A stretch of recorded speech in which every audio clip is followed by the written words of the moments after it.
Bismillahirrahmanirrahim. Assalamualaikum warahmatullahi wabarakatuh. Waalaikumsalam warahmatullahi wabarakatuh. Selamat pagi semuanya. Pagi. Alhamdulillah rabbil alamin, kita bertemu secara langsung ya setelah kemarin 2 tahun kita online ya, belajar secara daring via Zoom. Kita bisa belajar tatap muka langsung atau bisa dengan kita luring ya. Jadi kalau kita tatap muka langsung ya, interaksi kita akan lebih nyaman, lebih enjoy ya, dimana proses pembelajaran kita ya pada semester hari ini kita bertemu pada mata kuliah PKLH ya. PKLH sudah kalian kenal? Apa itu PKLH mungkin di sekolah? Dikenal dengan PLH ya. PLH.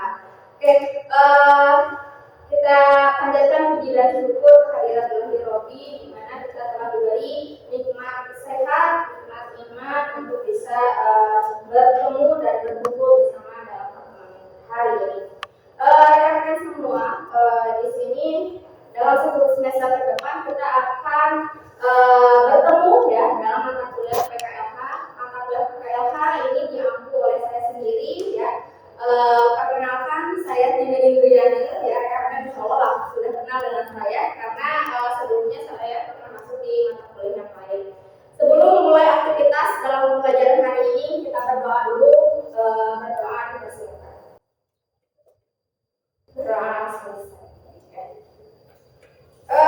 Sebelumnya saya akan absen dulu ya. Yang pertama Julian belum hadir.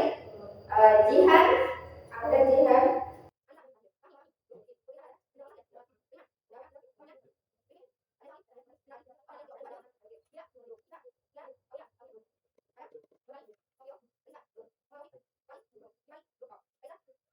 Rekan-rekan semua, kita belajar PKLH dalam 1 semester ini ya. Sebelumnya saya akan menuliskan apa yang menjadi identitas saya. Nanti kalian bisa komunikasi via WA dan apa yang menjadi tugas-tugas rekan-rekan bisa kirim ke email saya ya.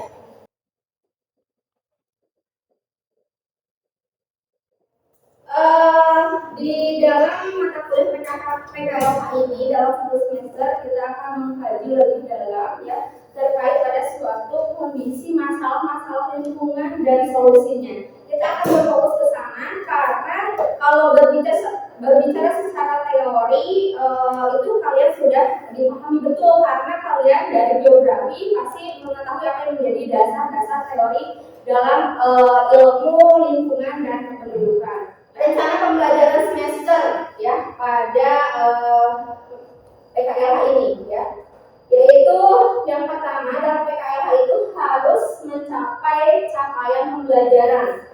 Yang pertama dari S6 itu adalah bekerja sama dan memiliki kepekaan sosial serta kepedulian terhadap masyarakat dan lingkungan.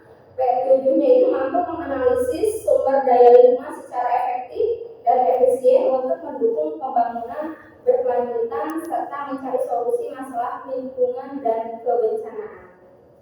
Dalam KU3 itu mampu mengkaji implikasi pengembangan atau implementasi ilmu teknologi yang memperhatikan dan menerapkan nilai humaniora sesuai dengan keahliannya berdasarkan kaidah, tata cara, dan etika ilmiah dalam rangka menghasilkan solusi gagasan desain kritik atau kritik seni.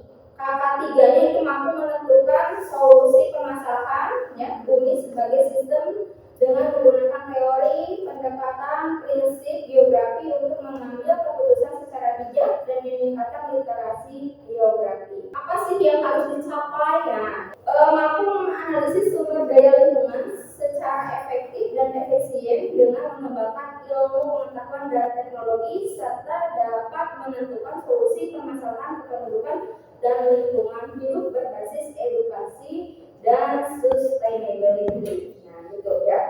Apa yang menjadi capaian yang harus kita capai itu harus bisa ya minimal lah untuk solusi untuk diri kita ya. Jangan pada lingkup global, tapi untuk diri sendiri saja. Jadi upayanya bagaimana seperti apa dalam mengatasi masalah-masalah yang dihadapi pada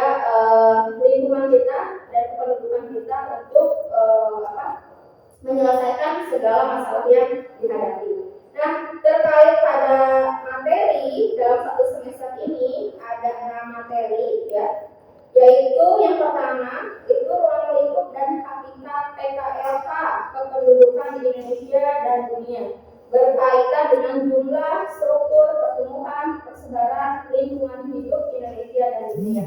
Kemudian materi yang kedua, pembangunan berkelanjutan, melihat ada indikator masalah kependudukan, indikator masalah lingkungan. Materi yang ketiga, dampak masalah kependudukan dan dampak masalah lingkungan hidup. Yang keempat, kebijakan kependudukan dan lingkungan hidup, peran pendidikan kependudukan dan lingkungan hidup dalam tantangan global dan SDGs. Jadi dalam satu semester ini kita akan mendalami materi hanya 6 materi saja, sedikit ya, tapi isinya lumayan berbobot ya, kalau ya. Terkait pada referensi, nah ini referensi yang rekan-rekan boleh cari secara online ataupun beli bukunya ataupun kalian baca-baca terkait pada materi referensi ini. Silakan kan lagi sekarang untuk media buku itu banyak sekali berbasis online ya, ada e-booknya. Silakan rekan-rekan boleh download, ada yang gratis, ada yang berbayar, atau rekan-rekan lebih dikuatkan dengan kajian literasi dalam jurnal, boleh itu juga ya.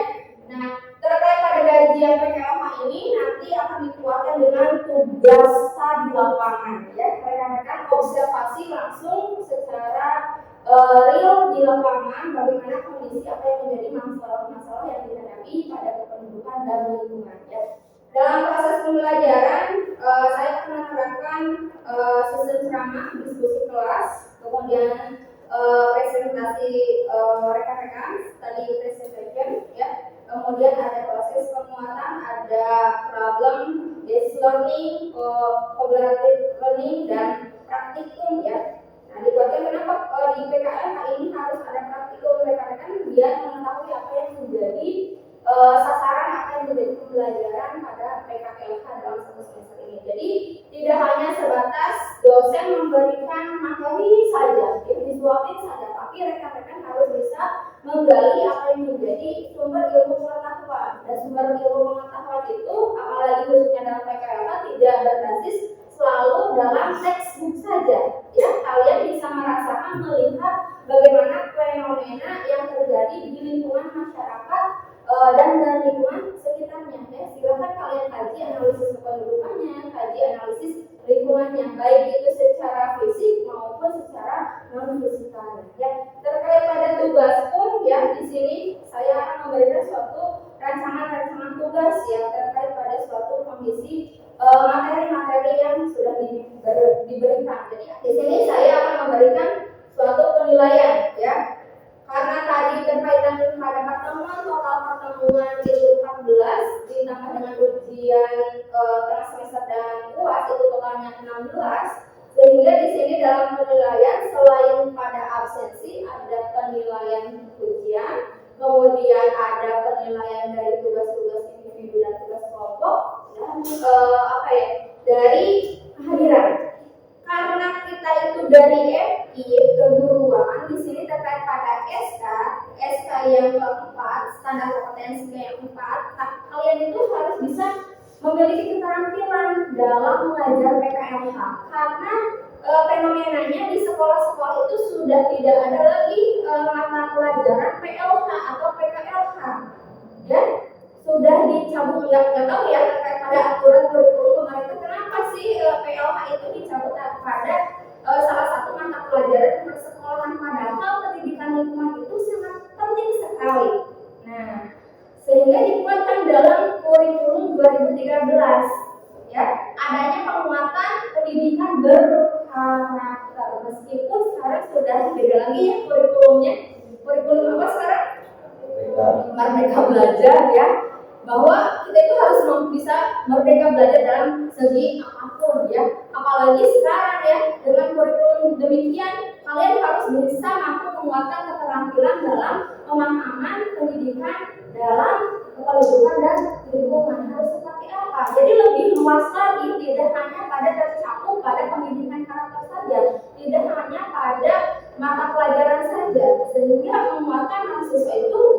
mampu lebih mengeksplor ya apa yang menjadi kemampuannya itu terkait pada masalah-masalah kependudukan dan lingkungan. Nanti rekan-rekan akan menjadi seorang guru ya, praktik PLP di persekolahan. Bagaimana upaya contoh penerapannya? Nah, seperti itu ya. Ada yang tahu bagaimana contoh penerapannya? Ya. Misal contoh ya, secara sederhananya saja, guru selalu mengingatkan murid-muridnya itu di kelas, anak-anak ya, kalau sudah makan nggak boleh buang sampah sembarangan. Nah itu kan contoh sederhananya, itu hal yang kecil tapi memiliki dampak yang besar sehingga kondisi lingkungan kelasnya itu tetap bersih, asri, nyaman, tidak ada sampah berserakan. Apalagi kalau anak-anak SD tuh makan sampah ke kolong bangku ya, biasa seperti itu. Nah itu jadi dalam proses pendidikan kita seorang guru terhadap peserta didik itu harus mampu bisa berperilaku demikian, mengingatkan dari hal-hal kecil ya, buang sampah pada tempatnya, kemudian bisa menjaga apa yang menjadi kelestarian keutuhan pada lingkungan sekolah. Misal contohnya apa? Menanam tanaman di setiap kelasnya, biasanya seperti itu ya. Kalau anak SD itu lebih lebih bisa terkoordinator atau koordinasi ya kan, terkoordinasikan ya kan siswanya. Jadi masih manut, masih nurut. Tapi untuk lingkungan SMA bingung Bu SMA itu. Karena apa? Merasa dirinya udah besar, bebas dong berperilaku apa aja, ya kan? Anak-anak SMA seperti itu. Nah, jadi bingung juga harus seperti apa, sehingga ada penekanan penguatan, ya, yaitu kelola program adanya sekolah adiwiyata, di mana program sekolah tersebut bisa dikatakan sebagai green school yang menerapkan adanya penguatan dari sekolahnya, dari kepala sekolahnya, dari lingkungan sekolahnya, tidak bisa oleh guru kelasnya. Karena kalau di SMA, SMP itu kan sudah gurunya itu per mata pelajaran, ya kan? Per mata pelajaran ada guru geografinya, ada guru sejarahnya, ada guru kimianya dan lain sebagainya, sehingga adanya proses kelabilan ya si anak SMA, anak SMP. Labelnya seperti apa? Di saat guru A menguatkan pada pendidikan lingkungan hidup, tapi si guru B terlupakan. Jadi ya udah, guru yang lain juga tidak mengingatkan. Jadi ada proses seperti itu ya. Akhirnya ya cuek anak-anak SMA itu. Beda seperti anak-anak SD, terkecuali dibebankan dengan suatu tadi oleh aturan sekolahnya. Bisa ada aturan dari sekolah tersebut, bisa SMA A mewajibkan setiap siswanya itu membawa tumbler kalau ke sekolah. Kalau tidak bawa tumbler berarti kena sanksi hukuman yang terkait pada suatu fenomena banjir. Sekarang ya, curah hujan tinggi. Di Tasikmalaya aman-aman aja Bu, saya tidak merasakan adanya masalah. Ya, tapi saudara kita terkena dampak masalah banjir bandang, longsoran, ya kan? Mengerikan. Apakah saudara kita menderita, kita masih bisa tertawa? Ya, ini suatu hal yang sangat miris sekali. Ya, yuk kita bersama-sama bareng-bareng untuk bisa mengatasi masalah-masalah yang terjadi. Ya, jangan sampai kita itu hanya berdiam diri saja. Nah itu yang saya inginkan, harapan itu mulai adanya ketegangan atau apa ya bahasa Indonesianya, ada getaran-getaran cinta, getaran cinta. Ada getaran dalam diri kalian untuk bisa melakukan tindakan aksi nyata. Ya, aksi nyatanya berupa apa ya, banyak. Ya, nanti kita akan belajar. Nah di sini pun terkait pada suatu PKLH berbicara tadi, karena pertemuan ini kita masih membahas pada pengantar PKLH. Andaikan di permukaan bumi ini tidak ditemukan persamaan dan perbedaan fenomena fisik, sosial, ekonomi, budaya, maka tidak ada landasan untuk geografi dapat eksis sebagai disiplin ilmu. Kalau kita di muka bumi ini hanya sama, hanya homogen, apakah ada keunikan? Tidak. Apakah akan ada masalah? Tidak. Ada. Meskipun hanya homogen, pasti ada masalah. Masalahnya apa yang terjadi? Tingkat seleksi alam akan semakin tinggi, ya kan? Betul nggak? Ya, misal di bumi itu Tuhan hanya menciptakan manusia, hewan dan Tuhan tanpa adanya sumber daya alam lainnya. Hanya makhluk hidup itu saja, manusia, hewan dan Tuhan, ya kan? Ini akan menimbulkan masalah. Masalahnya apa? Adanya kesunahan, adanya saling membantai, ya kan? Terus belum lagi didukung manusia dengan akal pikirannya. Ada bentuk sisi dari individualismenya yang tidak terpenuhi.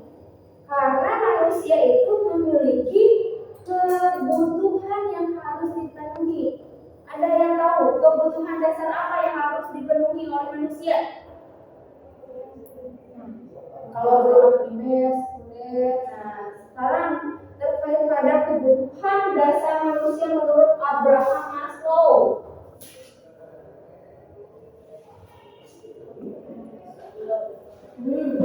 Ada tingkatannya. Ada apa? Digambarkan dengan piramida.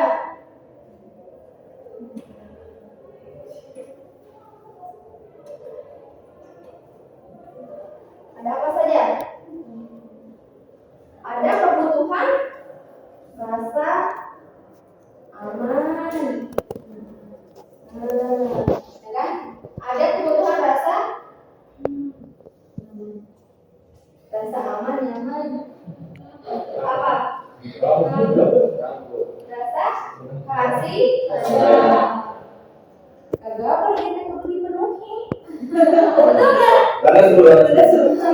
Manusia lagi lihat, ya. Terus ada kebutuhan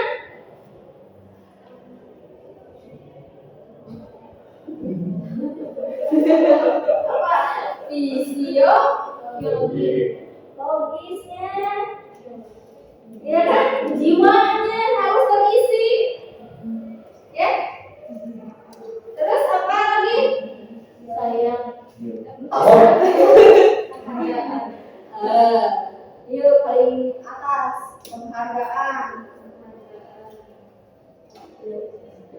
atau aktualisasi diri. Kalau yang ini,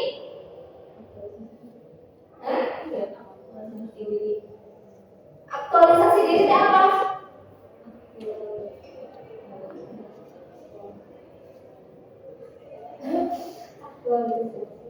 Jadi kita itu sebagai manusia pasti memiliki potensi, entah itu sebagai penyanyi, penulis, atau sebagai apapun lah, kan harus diaktualisasikan, ya kan? Hobi itu kan harus disalurkan, betul nggak? Jadi harus terpenuhi itu apa yang menjadi kebutuhan manusia, tidak hanya pakaian, rumah, makanan, tapi ada dalam diri manusia ini, ya kan? Yang sulit untuk dipenuhi, ya? Karena hanya individu yang tahu, betul nggak?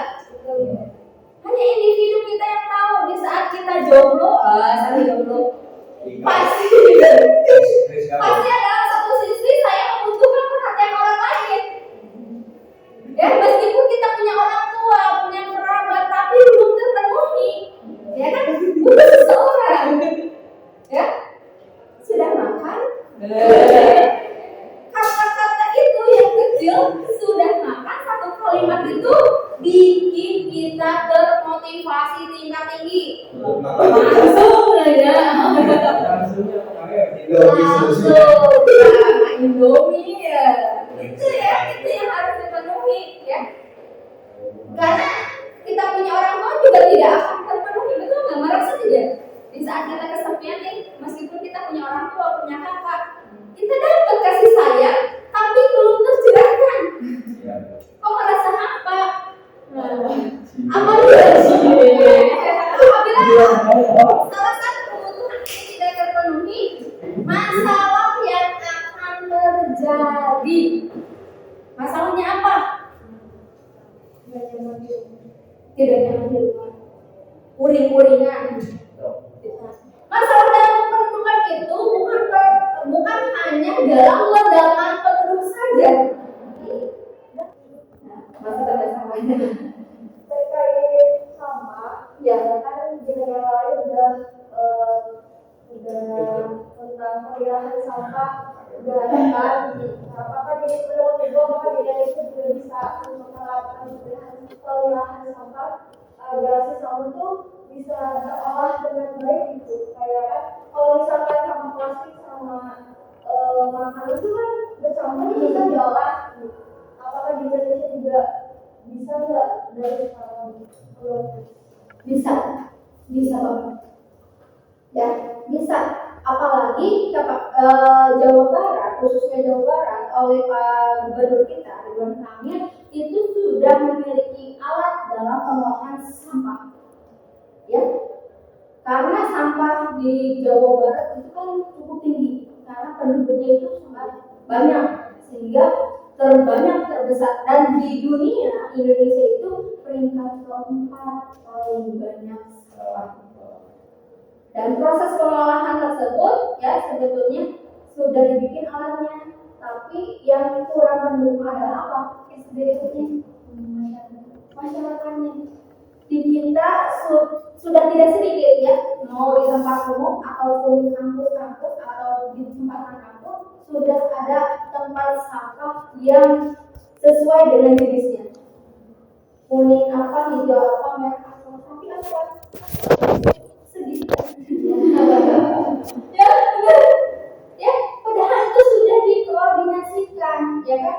Jenis sampahnya yang kuning untuk apa, yang hijau untuk apa, yang merah untuk apa. Nyatanya pas dibuka semua jenis sampah ada pada tong sampah tersebut, sehingga sulit untuk pengolahan tersebut. Membutuhkan waktu lagi, membutuhkan dana lagi. Ya, kalau sudah termanage seperti itu mudah. Seperti contoh Singapura, ada yang pernah ke Singapura? Belum. Insya Allah siapa? Insya Allah ya, bilangkan Singapura itu menjadi negara yang paling bersih karena tidak terdapat tempat sampah di tempat umum. Wow, ya, di penjuru kota itu sudah dipasang CCTV. Siapa yang melanggar buang sampah langsung kena denda saat itu. Jadi Pol PP-nya sudah tersebar, ya. Jadi tersembunyi, ada buang sampah langsung kena denda. Ya. Terus pengolahan sampahnya itu berbasis pengolahan sampah rumah tangga. Ya. Jadi harus di rumah. Di saat jalan-jalan menghasilkan sampah, nggak boleh buang sampah di tempat umum, tapi dibawa lagi ke rumah, dikelola di rumahnya. Jadi ada base-nya di bawahnya untuk pengolahan sampah. Ada sampah bekas makanan, plastik, dan barang lain sebagainya. Jadi udah tinggal terus dikelola, ya seperti itu, dan bisa menghasilkan suatu energi, ya energi terbaru dari Singapura banyak dari sampah. Listriknya pun dari sampah sebagian ada. Karena kan sampah bisa menghasilkan zat asam yang tinggi, ya kan? Itu kan bisa menghasilkan energi listrik. Di kita mah jauh dari kata itu. Bagaimana dong? Yuk sama-sama untuk bareng-bareng ya untuk kata tersebut. Nah itulah ya dari apa yang menjadi suatu proses pembelajaran PKK. Mudah-mudahan rekan-rekan bisa lebih mengeluarkan kesadarannya untuk masalah-masalah yang dihasilkan dari kependudukan dan lingkungan hidup. Jangan sampai kita itu tutup mata, tutup telinga terhadap pada masalah-masalah yang terjadi. Jangan sampai kita itu menjadi manusia yang bodoh amat dengan masalah yang terjadi. Bangun bersama-sama karena lingkungan kita itu milik bersama. Nah, pesan dari saya ya mulailah ya kan kita kuatkan energi kita untuk bisa melek ya kan terkait pada masalah, untuk bisa memberikan solusi-solusi. Tidak harus menghasilkan solusi pada tingkat global ataupun nasional, lokal dulu, dari keluarga dulu, dari kita. Nah, dari kita untuk kita, kemudian kita berikan kepada saudara-saudara kita apa yang menjadi pemahaman dalam PKK ini ya. Jadi kita bisa berbarengan ya kan. Satu keluarga kita ada berapa turunan. Nah, minimal seperti itu ya. Sebagai contoh saya aja, karena saya tinggal di perumahan tuh, perumahan itu minimal banget ya lahannya ya, untuk tanam taman saja itu sangat susah. Semuanya di aspal, semuanya di paving block. Saya berpikir karena saya hidup itu tidak hanya saat ini saja. Meskipun developernya, pemasarannya memberikan suatu fasilitas perairan yang baik, tapi tidak selalu berpikir atau apa ya bisa mengandalkan perairan tersebut ya, karena cuaca dan iklim kan tidak bisa diprediksi. Ketersediaan air itu tidak bisa kita istilahnya apa ya, bisa berpotensi ya, bisa istilahnya apa ya bahasa Indonesianya, tidak bisa menjamin.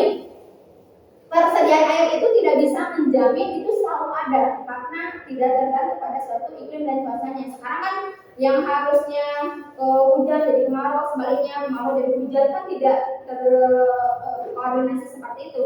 Akhirnya saya berpikir karena semuanya lahannya di aspal, di paving block, saya meminta kepada suami saya pada saat membangun, saya meminta lahan di depan rumah itu 3 meter, semeter saja, ya kan? Untuk tanah, nggak semua di tembok, nggak semua di paving block. Ya akhirnya apa dapatnya? Alhamdulillah di saat musim kemarau, rumah saya tetap ada air karena saat hujan terjadi penyerapan terhadap rumah saya di sana yang 3 meter semeter itu. Saya kan tanami tanaman di sana, sehingga alhamdulillah tetangga udah nyari ke depan, ke blok depan, ke masjid untuk ngangkut air. Saya alhamdulillah masih aman karena oh iya ya, dari hal kecil seperti itu 3 meter kali semeter itu di saat hujan kan terjadi penyerapan air hujan, otomatis air sumur saya masih tertampung. Nah itulah hal-hal kecil seperti itu. Atau tadi ketersediaan udara bersih, oksigen. Sekarang kan sudah semakin ini ya, ruang terbuka hijau. Nah dibangun meskipun di pot, ya kan? Coba ditanam tanaman yang bisa menghasilkan oksigen yang baik, menyerap karbon dioksida yang baik. Misal contohnya lidah bertuah, itu kan bagus, lidah buaya, ya kan? Tanaman seperti itu ternyata itu memberikan suplai oksigen yang baik. Jadi rumah saya tetap segar gitu kan, meskipun panas sementara tapi masih ada menghirup udara yang segar. Nah gitu ya, hal-hal yang itu seperti itu coba rekan-rekan diaplikasikan ya kan? Jangan sampai ya itu tadi sebodoh amat ya kan, jangan sampai begitu. Nah gitu mungkin rekan-rekan perkuliahan dari saya.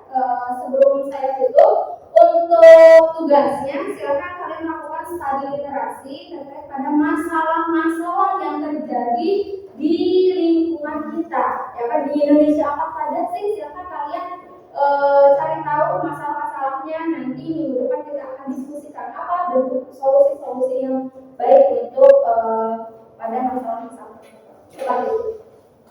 Oke, kalau tidak ada yang ditanyakan lagi karena waktu sudah cukup ya kan, kita pertemuan 2 SKS pertemuan hari ini berakhir. Terima kasih semuanya. Saya akhiri pertemuan perkuliahan ini. Mudah-mudahan rekan-rekan selalu sehat ya.